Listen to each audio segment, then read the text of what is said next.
अस्सलाम वालेकुम एवरीबॉडी, कैसे हैं आप? खैरियत से हैं? मेरा नाम मेजर ज़िशान अयूब रिटायर्ड है।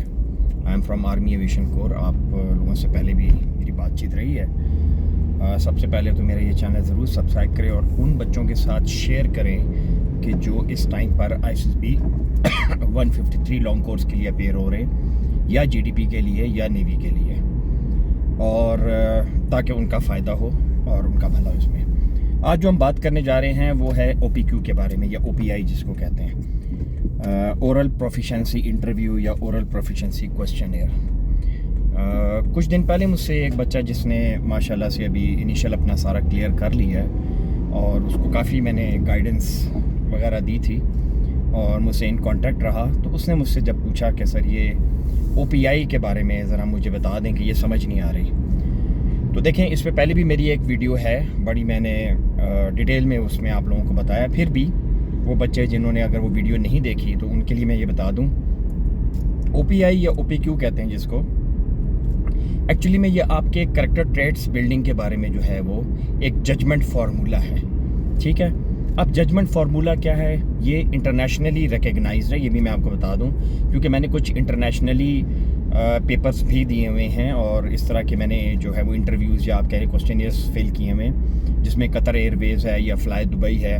तो जब उनके मुझे कुछ क्वेश्चनियर आए थे तो उनमें ये बड़ा प्रोमिनेंट है उनके साइकोलॉजिकल टेस्ट में, कि जिसमें स्ट्रांगली एग्री, स्लाइटली एग्री, और असल में ये बना होता है फिगर में ऐसे कि सेंटर में होता है न्यूट्रल, उसके बाद नेक्स्ट दोनों हाफ में राइट और लेफ्ट में होता है स्लाइटली एग्री या स्लाइटली डिसएग्री, और उसके बाद स्ट्रांगली एग्री एक्सट्रीम पर दोनों साइड पर, या स्ट्रांगली डिसएग्री। देखें, अभी करेक्टर ट्रेट्स बिल्डिंग्स में क्या हैं, आप अगर ये कहें कि हाँ जी मैं कभी कभार चोरी करता हूँ, मैं कभी कभार जो है वो ऐसी बात जो कि नापसंदीदा है किसी भी मुआशरे में, ठीक है, वो आपके करेक्टर ट्रेट्स बिल्डिंग्स में आती हैं। आप ये नहीं कह सकते मैं जी कभी कभार चोरी करता हूँ, या मैं कभी कभार कोई शराब पीता हूँ, या मैं कभी कभार जुआ खेलता हूँ। तो आप उसको डेफिनेटली किस उसमें रखेंगे, ना आप न्यूट्रल पे रख सकते हैं, ना स्लाइटली डिसएग्री पे रख सकते हैं, आप उसको रखेंगे स्ट्रांगली डिसएग्री कि इस तरह की चीज़ नहीं है। लेकिन अगर वो आपसे ये पूछते हैं कि जी आपने कभी गुस्सा किया है, या वो मैं कभी कभार गुस्सा करता हूँ, तो ये ठीक है ना, तो आप कहेंगे या स्लाइटली एग्री। ऐसा कैसे हो सकता है कि आपने कभी ना किया हो? या वो आपसे ये पूछें कि मैंने ज़िंदगी में कभी झूठ नहीं बोला, तो मेरे ख्याल में तो हजूर सल्लल्लाहु अलैहि वसल्लम की ज़ात के अलावा ऐसी कोई हस्ती दुनिया में नहीं है जो इस चीज़ का दावा करे कि मैंने ज़िंदगी में कभी झूठ नहीं बोला। तो आप उससे स्लाइटली डिसएग्री कर सकते हैं, या स्लाइटली, हाँ झूठ नहीं बोला, आप कहें स्लाइटली डिसएग्री। तो OPI बेसिकली जो है, या OPQ जो है, ये आपके करेक्टर ट्रेट्स के बारे में जो है एक जजमेंट फार्मूला, एक जजमेंट मेथड है, एक टेक्निक है जिसको ये वर्ल्ड वाइड भी जो है वो यूज़ किया जा रहा है। तो इसके दो चीज़ें हैं, एक वो आपसे सॉफ्ट में वहीं पर फिल करवाते हैं और उसके बाद फ़ौरन आपको हार्ड कॉपीज़ दी जाती हैं, उसमें भी सेम यही होता है, मे बी उसका सीक्वेंस आगे पीछे हो, लेकिन होता यही है।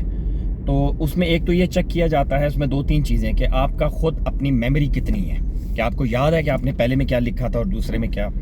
दूसरा, कहीं आप में जो है वो कोई डिफरेंसेस तो नहीं आ रहे, क्या आपने कुछ जगह पर जो है वो स्लाइटली एग्री लिखा है और उसी सवाल को जब हार्ड कॉपी में आप छाप रहे हैं या हार्ड कॉपी में लिख रहे हैं तो आपने स्ट्रांगली एग्री लिख दिया, या स्ट्रांगली डिसएग्री लिख दिया, या कुछ भी, या न्यूट्रल कर दिया। तो ये चीज़ जो है वो, ये भी एक वो कहते हैं ना पैमाना है इसको मापने का, कि आप अपनी बात पे कायम रहते हैं कि नहीं रहते।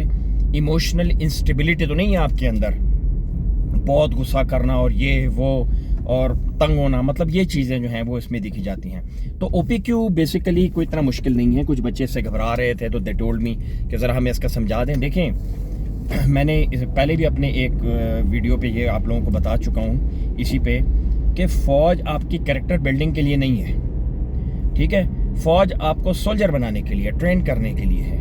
कैरेक्टर बिल्डिंग जो है ना, ये पेरेंट्स का काम है, आपके गार्डियंस का काम है, आपके जो भी रिश्तेदार हैं, बड़े हैं घर के, ये उनका काम है, जो बचपन से कैरेक्टर बिल्डिंग की जाती है। अगर एक बच्चे को झूठ बोलने की मतवातर आदत है तो यकीन करें कि वो हर जगह ही झूठ बोलता रहेगा, ठीक है। तो वो कैरेक्टर में उसके समा जाती है चीज़, वो उसके ब्लड में एक तरह से कहीं शामिल हो जाती है और वो पकड़ा जाता है, पता चल जाता है। एक बंदे को अगर चोरी करने की आदत है तो वो करेगा, जहाँ पर भी होगा वो कहीं ना कहीं, चाहे कोई चीटिंग करने की आदत है तो वो चीटिंग करेगा, उसको मौका मिलेगा वो ज़रूर करेगा। ये कैरेक्टर फेलियर्स हैं जिनको फ़ौज एक्सेप्ट नहीं करती है। तो अगर आपको ये कहते हैं हाँ जी मैंने ज़िंदगी में कभी चीटिंग नहीं की, तो भाई ठीक है, अगर आपने किसी पेपर में या कहीं पर नहीं की तो आप उसको कहें जी स्ट्रॉन्गली एग्री कि मैंने कभी नहीं की चीटिंग, ठीक है। तो लेकिन आप ये कहें कि जी मुझे कभी बुखार नहीं हुआ, तो ऐसा तो नहीं हो सकता ना, या मेरे दांत में दर्द नहीं हुआ, या मुझे कभी कोई चोट नहीं आई, मिसाल दे रहा हूँ ये छोटी छोटी, वैसे उसमें तो और भी बड़े किस तरह के होते हैं। तो वहाँ पर आप स्लाइटली एग्री या न्यूट्रल को एक्सेप्ट कर सकते हैं, लेकिन न्यूट्रल को ज़्यादा ना करें, किसी एक जगह पर ज़रूर फॉल करें। So you all should be knowing कि मेरी कैरेक्टर ट्रेट्स बिल्डिंग क्या हैं। और दूसरा, अपने घर वालों को ज़रूर इसमें इन्वॉल्व करें और उनसे पूछें कि जी मुझे अपने बारे में बताएं, तो वो उनसे फेयर जो है वो कमेंट्स मांगें, और ताकि अगर आप में कोई थोड़ी बहुत 19-20 की कमी है तो वो पूरी हो सके।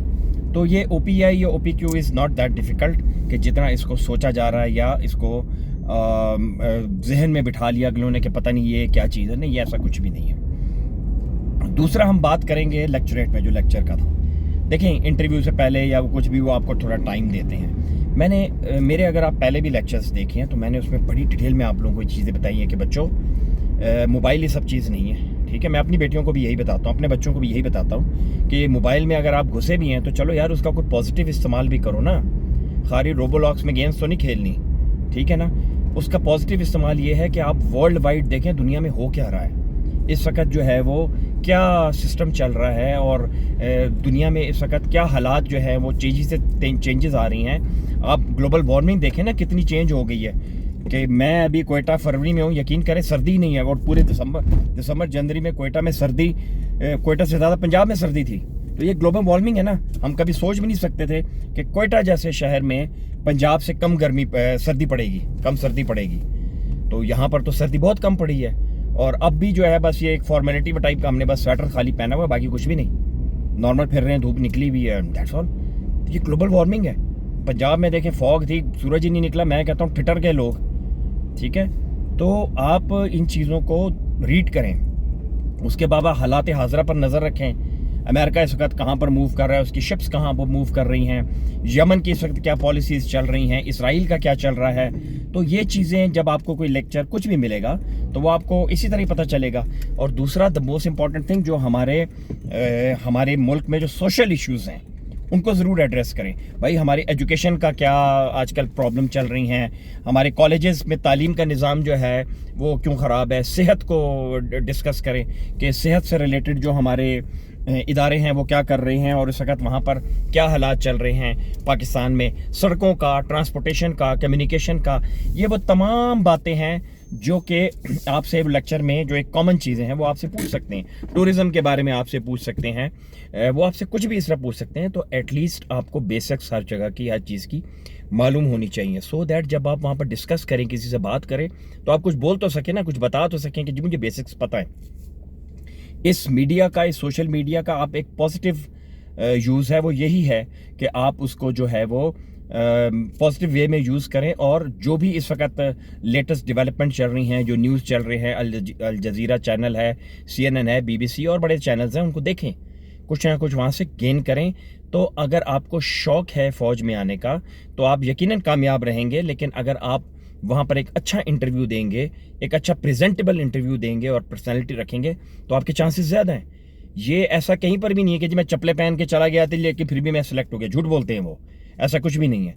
प्रेजेंटेबल शेप में आपको होना चाहिए, ठीक है। और आपको वहाँ पर जो है वो बात करने की आपको तमीज़ होनी चाहिए, स्पीकिंग आपकी पार होनी चाहिए कि आप किस तरह बात करते हैं। तो वो भी इंसान है, वो उनको ये चीज़ें इंप्रेस करती हैं, ठीक है। तो आई होप कि आप लोगों को ये OPQ के बारे में जो है वो, और ये लेक्चरेट के बारे में जो है वो कुछ मालूमात मिली होगी। तो ज़रूर इस वीडियो को तमाम उन बच्चों के साथ शेयर करें जो 153 लॉन्ग कोर्स या आने वाला 154 लॉन्ग कोर्स की तैयारी कर रहे हैं, सो दैट उनका ये फ़ायदा हो और उनको पता हो कि आगे फर्दर हमने तैयारी कैसे करनी है। मेरी जितने भी वीडियोस हैं उनको गौर से देखें, उनको गौर से सुनें। आपको इंशाल्लाह ISSB में चाहे तीनों फोर्सेस में आप मार नहीं खाएंगे, आपको समझ आ जाएगी कि हमने क्या करना है। आप किसी भी ट्रेनिंग सेंटर से ट्रेनिंग कर रहे हैं, बिल्कुल करें, लेकिन जो बातें मैं आप लोगों को बता रहा हूँ वो हर बंदा नहीं आपको बताता, ये मैं आपको बता दूं। जितने भी बच्चों से मेरी बात हुई है या मेरे जितने भी स्टूडेंट्स हैं, उन्होंने मुझे ये बात ज़रूर कही है कि सर हम हर जगह से ट्रेनिंग कर रहे हैं, लेकिन जो बातें आप हमें बताते थे उसने हमें बहुत ज़्यादा वहाँ पर फ़ायदा दिया। कहते हैं ना सोने पे सुहागा, कि हमें आपकी बात वहाँ याद आती थी करते हुए कि यार सर ने ये चीज़ बताई थी, हमने ये नहीं करना। वो आपको ट्रेनिंग देते हैं, ठीक है, आपको लिखने की पार अपनी अच्छी करो। अब मैं तो आपको कह रहा हूँ अच्छी करो, अब ट्रेनिंग वाले के पास जाएंगे तो वो करवाएंगे भी, वो आपसे स्टोरियाँ लिखवाएंगे, शॉर्ट क्वेश्चंस लिखवाएंगे, आपसे जो है वो जितने भी एसोसिएटेड फॉर्म्स के जितने भी हैं फॉर्म्स आपसे फिल करवाएंगे। वहाँ पर तो आपने करना है, लेकिन कैसे करना है वो मैं आपको इसमें बता रहा हूँ अपनी तमाम वीडियोज़ में। तो आई होप कि आप लोगों को ये वीडियो काफ़ी जो है वो आप लोगों के लिए जो है वो फ़ायदेमंद होगी। तो गुड लक सबका, ख़ास तौर पे जो 153 लॉन्ग कोर्स के लिए अप्लाई कर रहे हैं, और इसी तरह वाइस वर्सा पीएफ के लिए और नेवी के लिए जो भी अप्लाई कर रहे हैं। तो wish all the best to all. Thank you, अस्सलाम वालेकुम।